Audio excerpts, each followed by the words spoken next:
Denver is now just 2 years removed from a national title under David Carl. He's been to the Frozen Four 3 of his 6 years behind the bench for the Pioneers.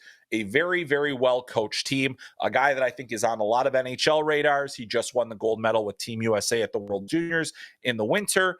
You know, we have a great feature on David and all the things that he's overcome in his career before he led Team USA, and now he's back in the Frozen Four. So DU is certainly a team that you don't want to mess with. But they are coming into this game 39-3, 30 wins, 9 losses, and 3 ties in the national standings. The big question coming into the Frozen Four is, will Massimo Rizzo be healthy enough to play? It's been about 2 months now where he has not been able to play, and that is a guy that if you have him in your lineup, he changes the dynamic of your offense. He's been one of the top scorers for them all season long, when he was healthy. And to lose him, you start seeing, okay, well, that puts a few cracks in their ability to score. It puts a few cracks in their ability to handle what's coming to them. And this is a guy that was part of that national championship team just a couple of years ago and can play a pretty significant role. But what I like about Denver is even without him,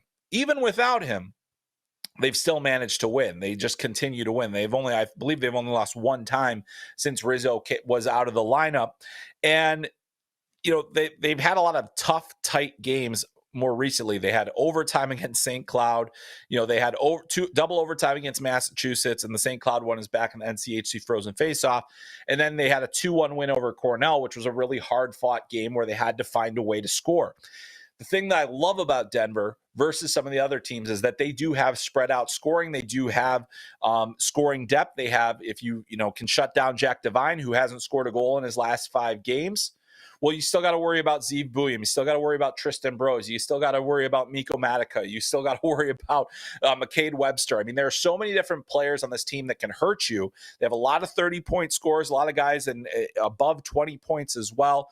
They have a number of freshmen. I mean, so many players in double-digit goals this year as well. You even go all the way down to Sammy Harris, who is a freshman, 14 goals this season with 21 points. I mean, they have a number of weapons that are difficult to slow down. On top of that, their goaltender, Matt Davis, is playing some of his best hockey. He was lights out, and when you are winning games 2-1, you obviously are having a great goaltending performance. Davis made 46 saves against UMass in that double overtime win, 92 minutes and 30 seconds basically that he had to play, 92 and a half minutes. And then in the next game, he had 24 stops, allowed just 1 goal, and really held Cornell at bay at the end of that game on top of it. So Matt Davis, if you get the goaltending performance out of him, that's big. If you are able to get Massimo Rizzo in, you're getting a guy with high-end hockey sense, elite vision, great playmaking ability, high skill, more dangerous. And so that's really troubling, if you are Boston University, if they get that senior leader or that junior leadership back. And then you've got Jack Devine, who has been held off the score sheet in terms of goals in the last 5 games. Well, he has 27 over the course of the season. And really, it's only been recently where he wasn't finding the back of the net. But the guy that I think will really be zeroed in on, and the guy that I think can really drive play for them, is Zeev Buium.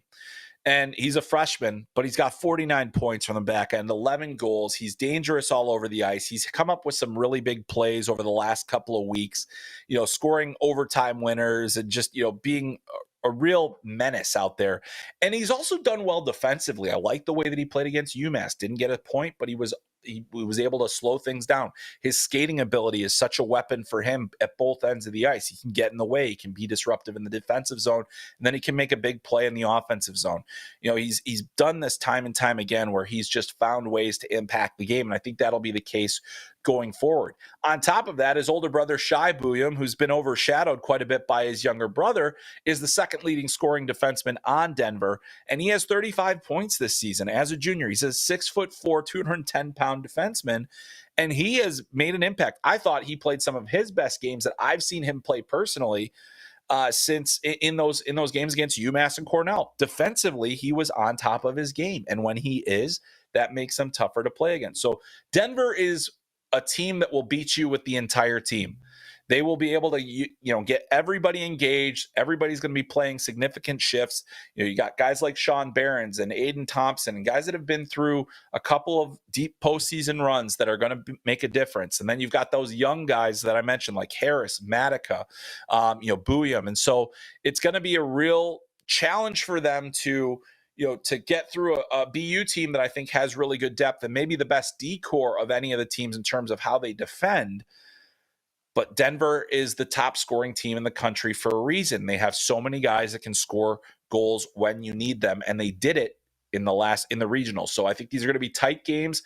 BU is going to be the best team that they've played in the last few weeks here by a significant margin, in my personal opinion, and that is going to make things really interesting in this game. I love this matchup on paper. I think it's going to be a lot of fun to watch.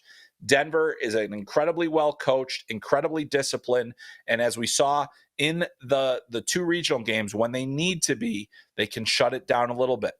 So that's what we're going to see. If they could shut down the BU offense, if they can contain Celebrini, if they can contain Lane Hudson, they're going to have a chance.